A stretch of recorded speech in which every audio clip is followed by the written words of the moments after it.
First tonight, I have to start with the absurdity of the world in which we live. From Greta Thunberg to a prominent American Jew being denied entry to Australia. Greta is a morally repugnant and confused woman, and she swapped her cause du jour from climate activism to hatred of the Jewish state of Israel. On board a yacht, she tried to go and save Gaza. Not from the terrorists, mind you, as Israel is trying to do, but from Israel.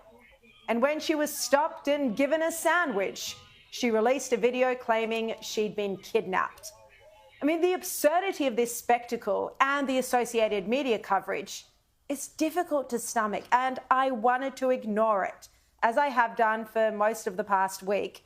But why I'm not tonight is because I think we need to speak about the trend where Greta and many on the left have swapped their environmental crusades to embrace hatred for Israel. It is serious.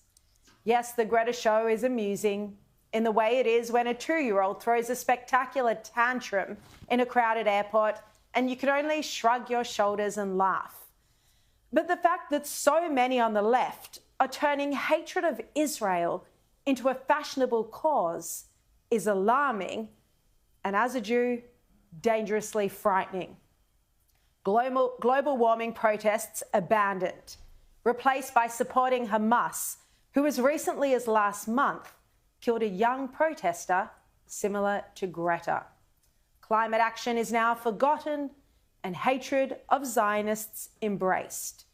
Never mind that Israel is the only Jewish state in the entire world and one that is constantly under siege and terror attack. Never mind that young Israeli women and entire families, including children, were slaughtered and girls were raped by Hamas in an actual genocide on October 7, while Israel takes every effort to avoid civilian casualties, going to great lengths to tell people to leave before they take military action against terrorists. Now, Greta's contradictions and false claims also need to be called out. The Israeli Foreign Ministry exposed her nonsense by revealing exactly how much aid she was planning to deliver in what they wonderfully described as her selfie yacht.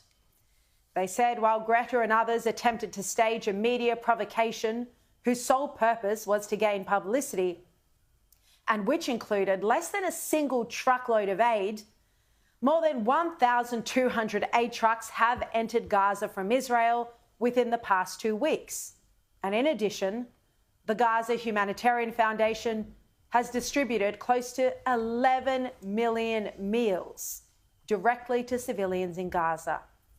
The tiny amount of aid that was on the yacht and not consumed by the celebrities will be transferred to Gaza through real humanitarian channels.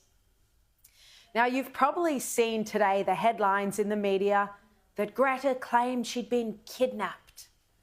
Well, this is disappointing coverage because it's inaccurate and untruthful. Because what actually happened was that the Israelis boarded the boat, gave them all something to eat and some water, and brought them safely to Israel. And in this footage I'm about to show you, and you can see Greta's wearing a green hat, and she doesn't even appear to say thank you as the food, the sandwiches and the water are distributed.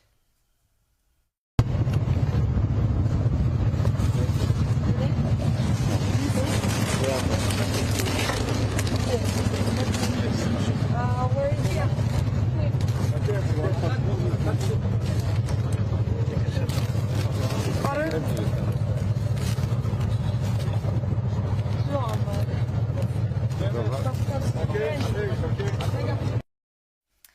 Yet for all this wonderful treatment, Greta claimed she'd been kidnapped in a pre-recorded video.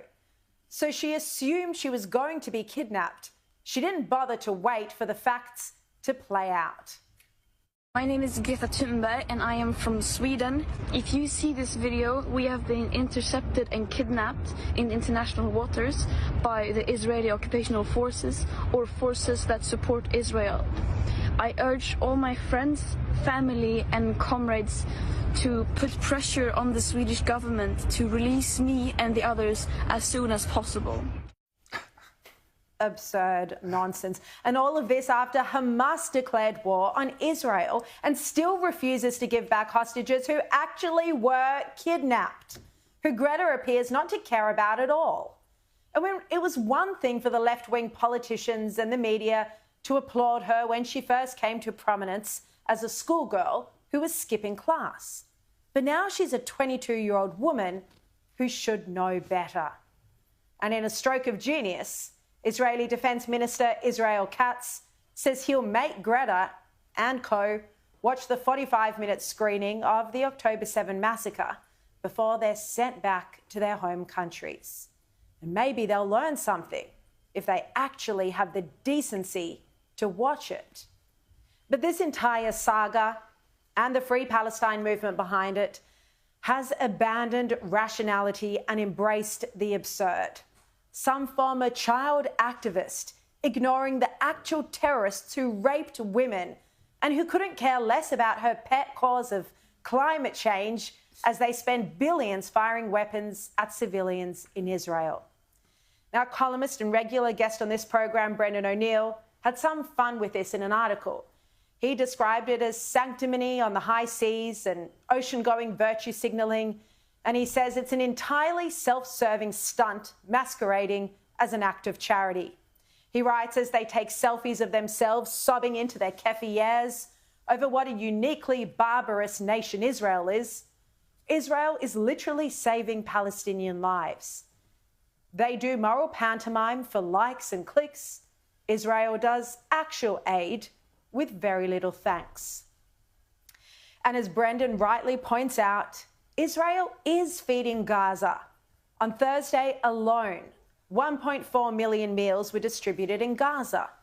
Israel and America's new aid centre that gives aid directly, that gives food directly to Palestinians, is working. When the United Nations distributed aid and food, Hamas was looting it and then reselling some at inflated prices that most Palestinians couldn't afford. And now the United Nations is upset because they don't have control of aid and Palestinians are actually getting food. But Brendan O'Neill makes an excellent point that really resonates with me. And it's partly why, as I say, I wanted to speak about this topic tonight. He says, I can't be the only person who finds it chilling that the world's only Jewish nation has become the target of rich, bored Westerners' fashionable rage. This activism isn't just risible, it's dangerous. And this is how I feel, and I've been so exasperated over it. Despair that hating Israel has become the cause du jour. The sole obsession with Israel is disturbing in the media and in politics. And it's one the Albanese government has embraced, of course, seemingly without any care for the Jewish Australians who've worked so hard to help build our nation into what it is today, a society that they seem so intent on tearing down. And so it's without surprise that prominent American-Israeli entrepreneur Hillel Fuld has been banned from entering our country for 3 years. The Albanese government, and specifically Home Affairs Minister Tony Burke, claim he's a threat to our peace and safety. The letter he was sent cancelling his visa says, I consider that segments of the Australian community would be concerned about the visa holder's denial of mainstream media reporting of the Palestinian killings and the inflammatory comments made by the visa holder in multiple social media posts. I mean, is this the freedom of speech police? You have to now believe that there was a massacre in Gaza by Israel? Well, I don't. Of course there wasn't a massacre. Tony Burke is taking Hamas propaganda as gospel instead of distorted lies from a terror regime. And the letter that Tony Burke sent him also points to other tweets where Hillel discusses the percentage of those radicalised by fundamentalist Islam. Now, there's extensive research into this area where studies analyse what percentage of people view the 9/11 attacks as justified. So, should you really be banned from Australia for sending a tweet about a highly researched subject field that academics in Australia and around the world work on full time? I mean, it's bizarre. None of his comments amount to hate speech or Islamophobia, as Tony Burke claims, but they are pro-Israel. And they do disagree with the preferred narrative of the Albanese government and the likes of Greta Thunberg. Now, Hillel will be on the show tonight. It's an exclusive interview, and he says he was floored when his visa was cancelled. I literally had to read the email like 5 times. I was like, there's no way that a government is banning some random guy who writes on the internet. I'm not a politician or anything. I had to read the email literally 5 times. The topic of my talk wasn't even politics or anything to do with Gaza or anything like that. I was there to talk about how Israel and Israeli innovation is changing the world and making the world a better place. What's inflammatory about that? And you can watch that coming up shortly in the show. But this has become a diplomatic incident now with the United States involved. The US ambassador to Israel, Mike Huckabee, has written personally to Tony Burke asking him to reconsider his decision. Now, I've got a copy of Mike Huckabee's email, and it says, Mr. Fuld has both US and Israeli citizenship and is a well-known executive entrepreneur in the high-tech industry in both Israel and the United States. He also posts extensive content on various social media platforms that he uses for advocacy for the innocent civilians murdered on October 7 by Hamas and for the over 250 hostages taken that day. He says Mr. Fuld is a highly respected member in his community and well known in Israel. He says while he holds strong views against terror and the kind of massacre that occurred on October 7, he would pose no threat to the people of Australia by his actions or words. I mean, this is next level, the United States intervening in one of Tony Burke's ridiculous visa decisions. And once again, I feel the perplexity of living in an upside-down universe. And adding to the irony of this is that there's been no action at all from the Albanese government against the hate preachers, some of whom are in Tony Burke's own electorate. I mean, remember this incident on the streets of Lakemba on October 8. I'm elated! It's a day of courage! It's a day of happiness! It's a day of pride! It's a day of victory!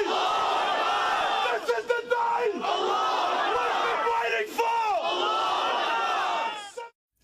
Right, so that is tolerated, yet a pro-Israel American Jew travelling on his United States passport who never ever promotes violence is denied entry. So yes, this is a free speech issue, but it's far, far more concerning than that. It's banning a prominent, innocent Jewish man from entering Australia.